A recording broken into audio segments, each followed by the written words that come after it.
Dis, il faudra aller faire les courses pour ce week-end quand même. Hein. Comment? Mais qu'est-ce que j'apprends? On va aller faire les courses encore ce week-end? Moi, je reste centre-ville, je bouge pas.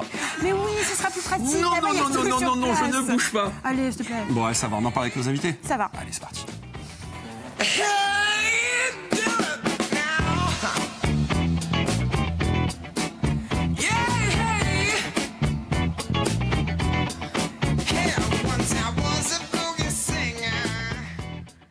Bonjour à tous, si vous nous rejoignez pour cette seconde partie, mais vous n'avez pas vu la meilleure. Vous n'avez pas vu Caro en train de courir autour de la table pour rejoindre sa place au bon moment. Alors, bienvenue à vous. Au sommaire aujourd'hui, Oui. Aujourd'hui, on parlera des centres-villes chroniques d'une mort annoncée ou pas. La résistance s'organise. Et les tendances s'inversent, on en parle avec nos invités. Et oui, et puis Thierry Pard est avec nous pour la chronique méditerranéenne. Et puis, vous pouvez réagir sur les réseaux sociaux, nous poser toutes vos questions. Avec le hashtag Vianov, nous y répondrons en direct.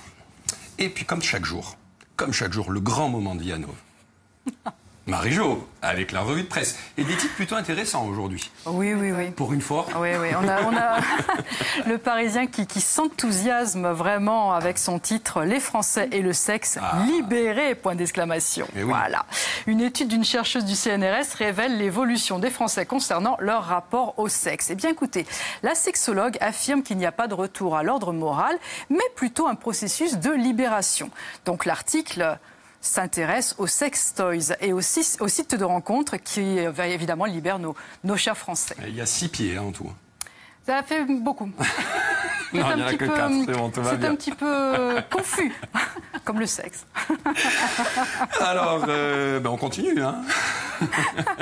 Oui, alors c'était plutôt effectivement une bonne nouvelle, mais notre enthousiasme et l'enthousiasme du Parisien va très vite être modéré par Libération avec un sujet grave, celui de l'IVG.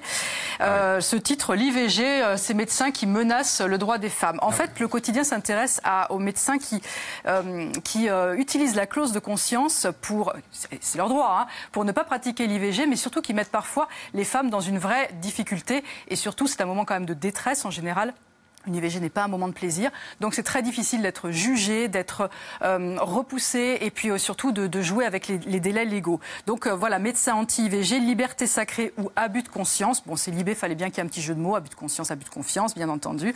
Ça fait aujourd'hui totalement débat et une pétition a été signée déjà par 50 000 personnes et aujourd'hui, donc les sénateurs PS déposent une proposition de loi pour carrément supprimer cette clause de conscience. C'est une information qui est reprise aussi par l'Humanité à la une de son numéro du week-end. Vous savez, c'est l'Humanité des débats, c'est le numéro qui fait vendredi, samedi, dimanche.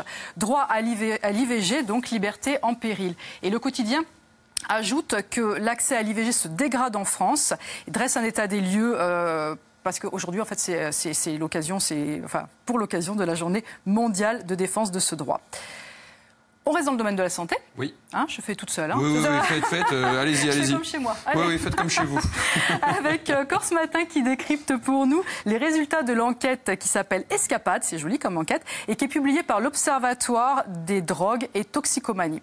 Alors là, on découvre en fait que la Corse ne brille pas vraiment sur le sujet, on ne le voit pas en une, mais on le voit en page intérieure, elle ne brille pas sur le sujet du tabac ou de l'alcool. Le nombre de fumeurs recule absolument partout en France, sauf en Normandie et en Corse. Ça, c'est pas une très bonne nouvelle.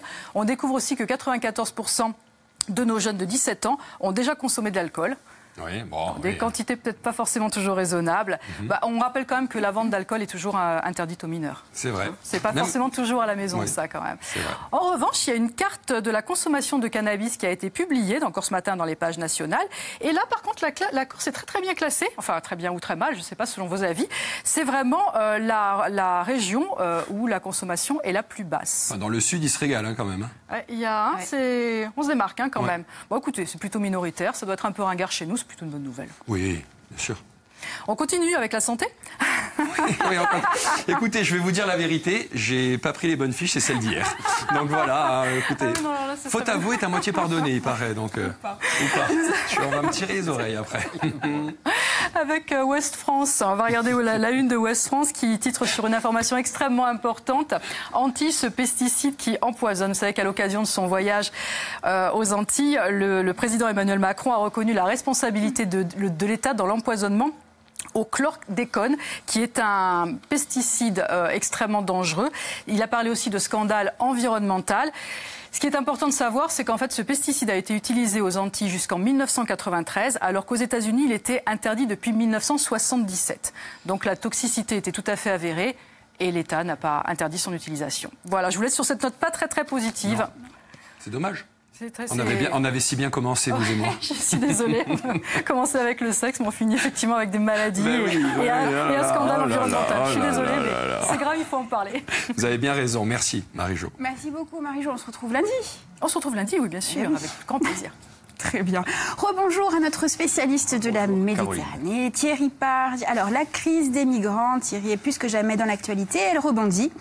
Désormais, les pays européens font appel à l'Égypte. Ah oui, tenu d'une main de fer, c'est le moins que l'on puisse dire par le président Sisi.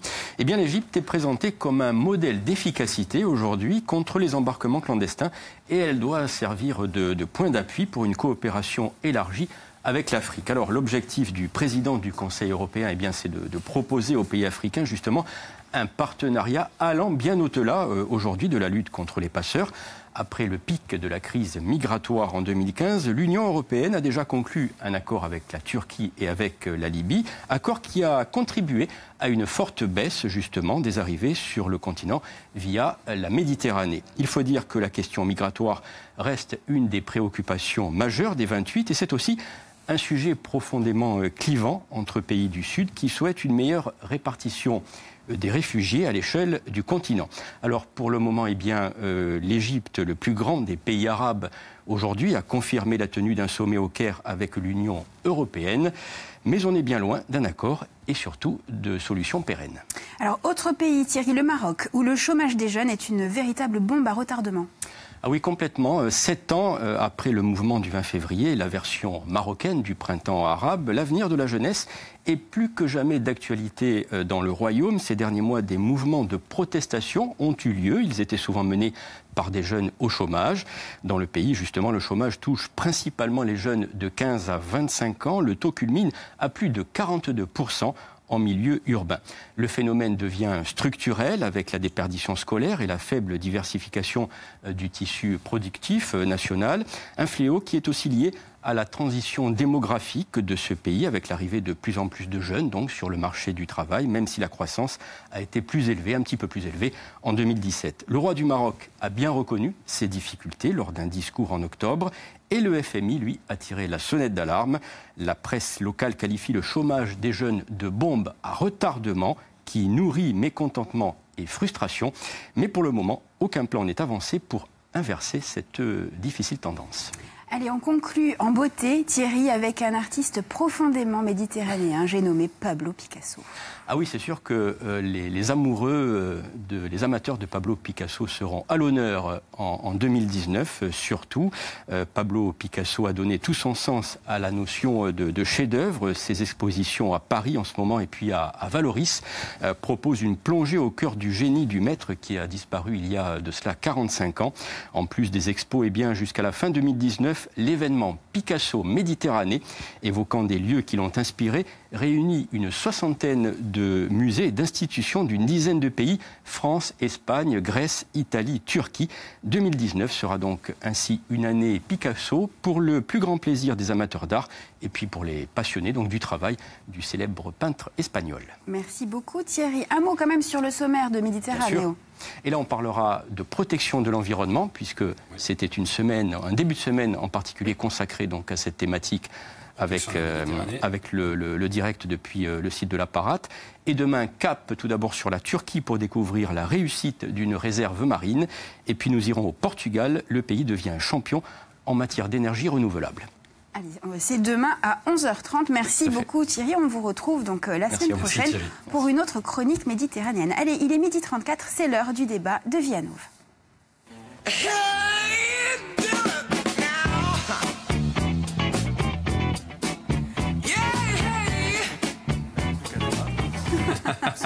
Allez, les centres-villes ont-ils un avenir alors que leur désertification touche de plein fouet les villes moyennes? La résistance s'organise, qu'elle soit politique, commerciale ou encore urbanistique. Pour en parler, nous accueillons Maxime Paoli, manager du centre-ville de Bastia, le maître pâtissier Pascal Philidor et Sébastien Tchelleri, président du conseil régional de l'Ordre des architectes. Je vais y arriver.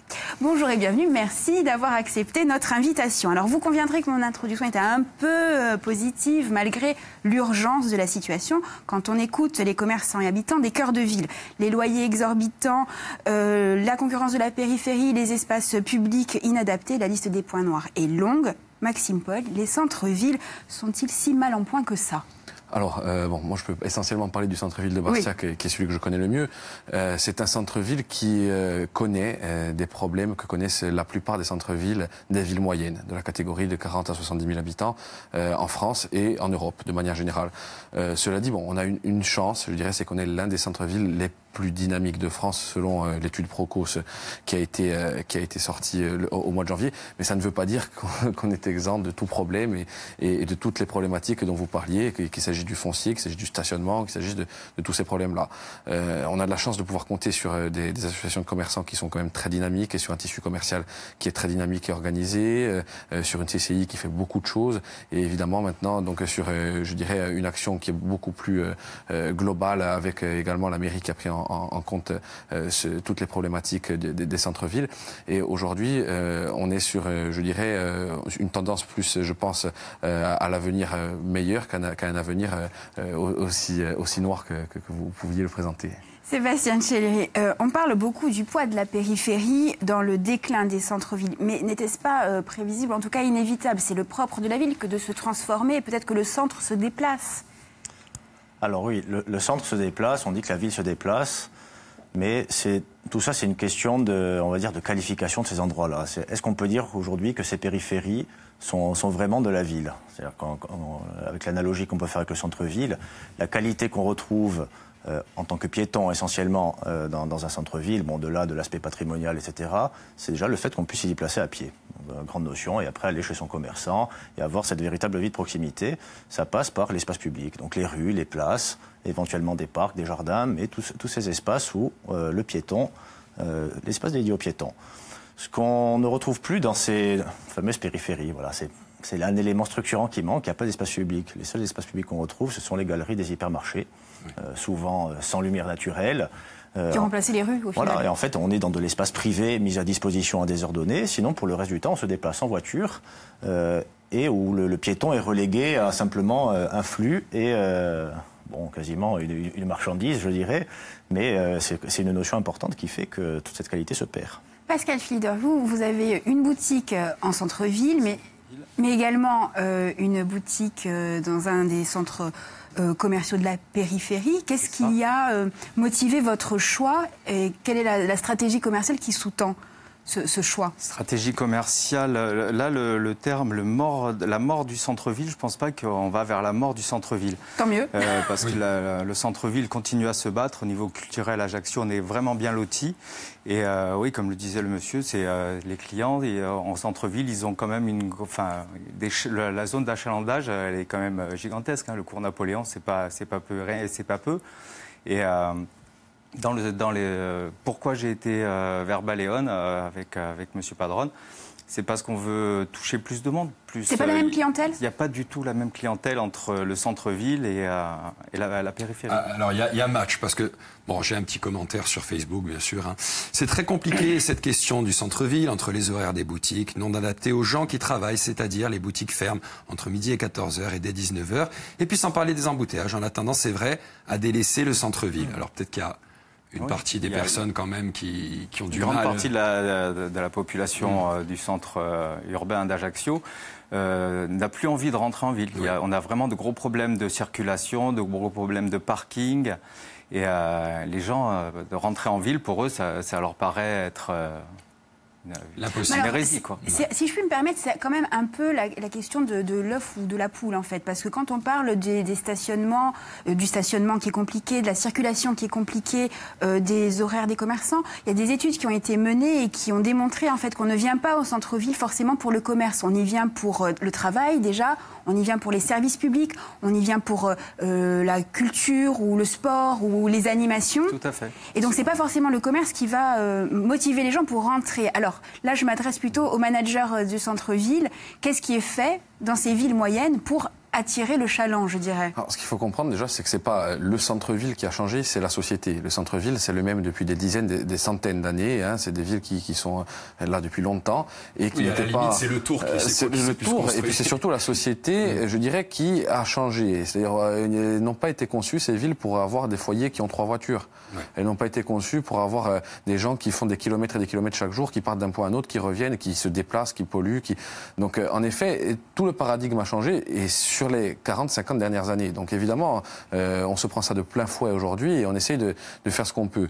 Vous parliez notamment des horaires d'ouverture, et ça c'est l'une des choses que l'on tend à améliorer. Notamment, nous, on a fait une étude qui va sortir à la fin du mois sur le commerce en général, tant côté consommateur que côté commerçant, et il ressort en effet que les horaires d'ouverture tendraient à être allongés ou empiéter sur la période méridienne, donc entre midi et 2, et c'est quelque chose qui, je pense, sera la réalité des centres-villes de demain. Non pas parce qu'ils sont concurrents des espaces périphériques, mais parce qu'ils en deviendront complémentaires et qu'il y aura des populations différentes qui iront dans l'un et dans l'autre.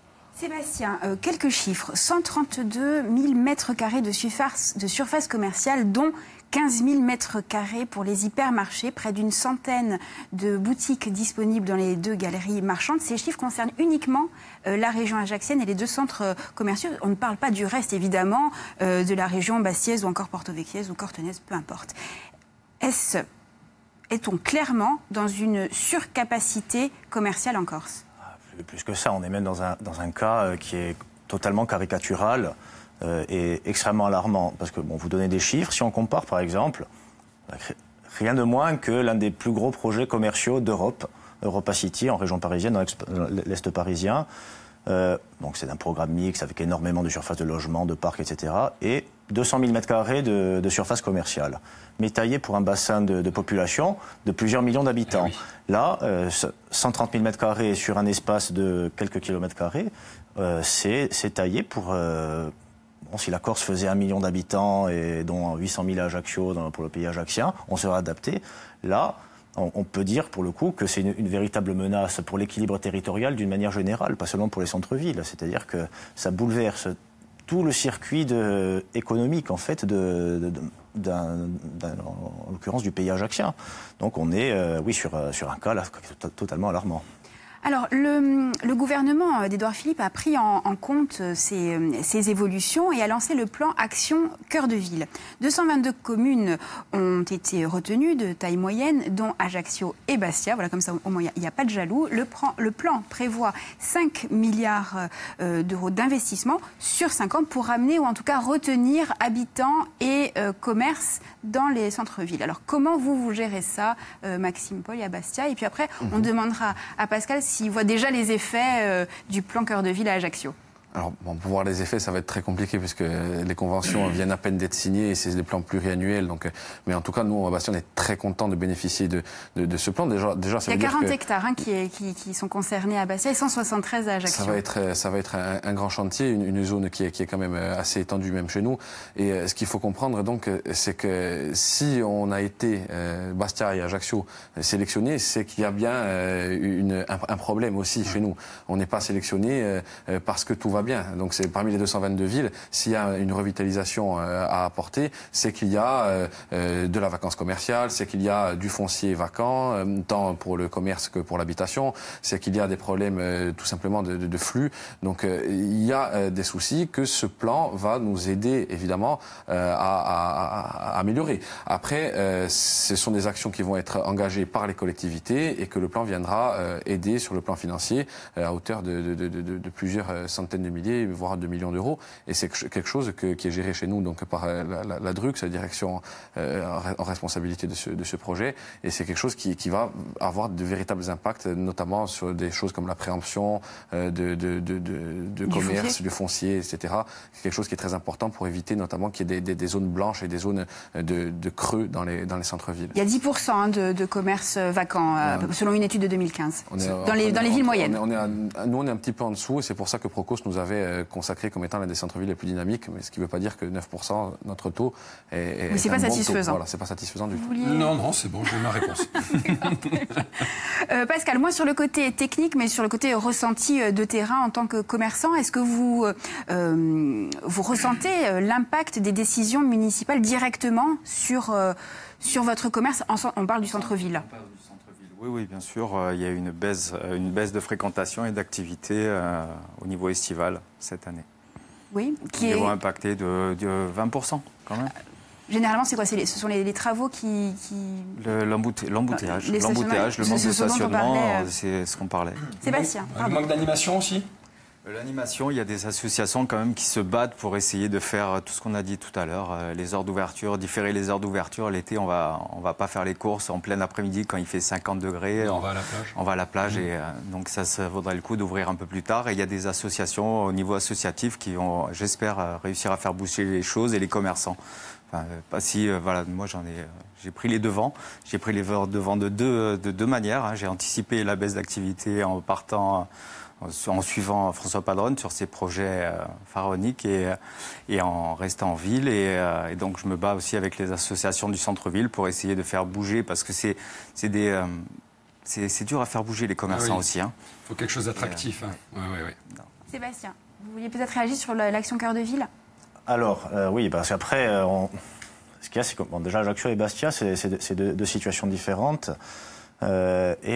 Alors c'est positif forcément parce qu'on va retirer vers le haut en termes d'activité et d'aménagement. Mais d'un côté, on va essayer de compenser par de l'argent public les conséquences néfastes d'un système qu'on a laissé perdurer pendant des décennies et qu'on a continué là immédiatement.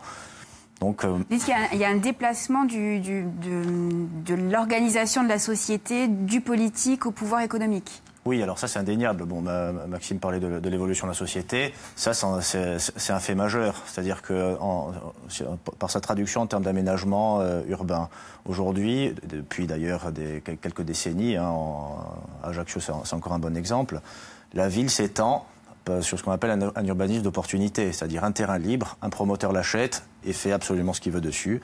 En 75, c'était ça, on revoit encore des vidéos qui circulent, l'archive caricaturale. Aujourd'hui, on est exactement sur le même système, alors que les pouvoirs publics n'ont pas cette maîtrise de planification, d'avoir une vision d'ensemble. Ils l'ont, mais ils ne se sont pas encore donné les moyens qui existent pourtant de le mettre en œuvre. Alors, par exemple, ces solutions, comment on inverse la tendance? On essaie d'être un peu positif.